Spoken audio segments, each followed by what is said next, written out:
खिड़की पर गोरी अकेली खड़ी थी। अचानक पीछे से एक नरम हवा का झोंका आया और काली चादर में लिपटा जिन प्रकट हुआ। उसने धीरे से उसका हाथ थामा। गोरी कांप उठी, लेकिन उसकी आंखों में अजीब मोहब्बत झलक रही थी। जिन हर रात आता, कभी उसके बालों में उंगलियां फेरता, कभी उसके चेहरे पर हाथ रखता। गोरी को लगता जैसे वह दुनिया का सबसे गहरा प्यार है।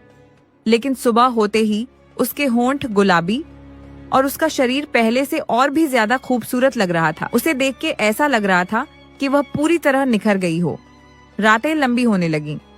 जिन गोरी को बाहों में भरकर उसके गले पर अपनी सांसें छोड़ता, वो उसकी धड़कनों को चूमता और गोरी मदहोश होकर उसके करीब चली जाती। हर स्पर्श के साथ उसे एक अलग एहसास फील होता जा रहा था। एक बार गोरी की सहेली रिया बिना दरवाजा खटखटाए अंदर आ गई। उसने देखा कि वह एक जिन्न के साथ मदहोश हो रही है। जिन्न को देखते ही वह भी उसकी दीवानी हो गई। जिस तरह वो गोरी को चूम रहा था और उसे अपनी बाहों में भर रहा था, ये सब देखकर रिया को अच्छा नहीं लग रहा था। हर रोज गोरी के चेहरे की खूबसूरती का बढ़ना रिया को पसंद नहीं आ रहा था। वह समझ गई कि जिन्न से संबंध बनाने से खूबसूरती बढ़ती है। एक रात उसने हिम्मत की और चुपके से गोरी के कमरे में आ गई। जैसे ही उसने पर्दा हटाया, उसका दिल जोर से धड़क उठा। गोरी के कमरे में जिन और गोरी एक दूसरे की बाहों में थे। उनकी नजदीकियां देखकर रिया की आंखों में डर नहीं, बल्कि जलन और जिन्न के प्रति चाहत जागी। वो बुदबुदाई, अगर मैं उस जिन की बोतल पालूं तो वह सिर्फ मेरा होगा, फिर वो मुझसे मोहब्बत करेगा, सिर्फ मुझसे। अगले दिन जैसे ही रात ढली, जिन फिर गोरी के कमरे में आया, लेकिन इस बार उसने मुस्कुराते हुए गौरी से कहा, तुम्हारी सहेली मुझे देख चुकी है। उसकी आंखों में वही ख्वाहिश है जो मैं तुम्हारे साथ करता आया हूँ। वो मुझे अपना बनाना चाहती है। वो सोचती है कि अगर मेरी बोतल उसके पास होगी तो मैं हमेशा के लिए उसका हो जाऊंगा। गोरी कांपते हुए बोली, क्या तुम उसे भी अपना लोगे? जिन ने गोरी का चेहरा थामकर उसके होंठों को चूमा और गहरी आवाज में बोला, नहीं, मैं जिस्म से खेल सकता हूँ, लेकिन मेरी प्यास और रूह से मोहब्बत सिर्फ तुमसे है। उस रात रिया ने कमरे की दरार से छुपकर सब सुन लिया। उसकी आंखों में पागलपन और लालच भरा था। वो बोतल लेकर भागते हुए एक हवेली में पहुंची। उसने उस बोतल को रगड़ा। जिन बोतल से बाहर निकला।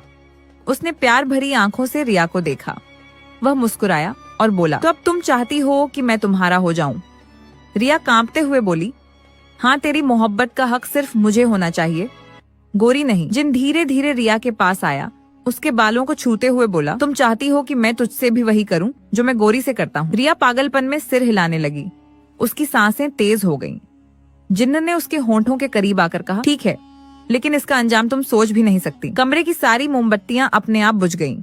अंधेरे में सिर्फ रिया की चीखें और कराहें सुनाई दी। वह पल उसके लिए सपनों जैसा था, रोमांस और हकीकत जैसा खौफ दोनों था। वह उस रात इतनी मदहोश थी कि उसका मन फिर भी नहीं भरा।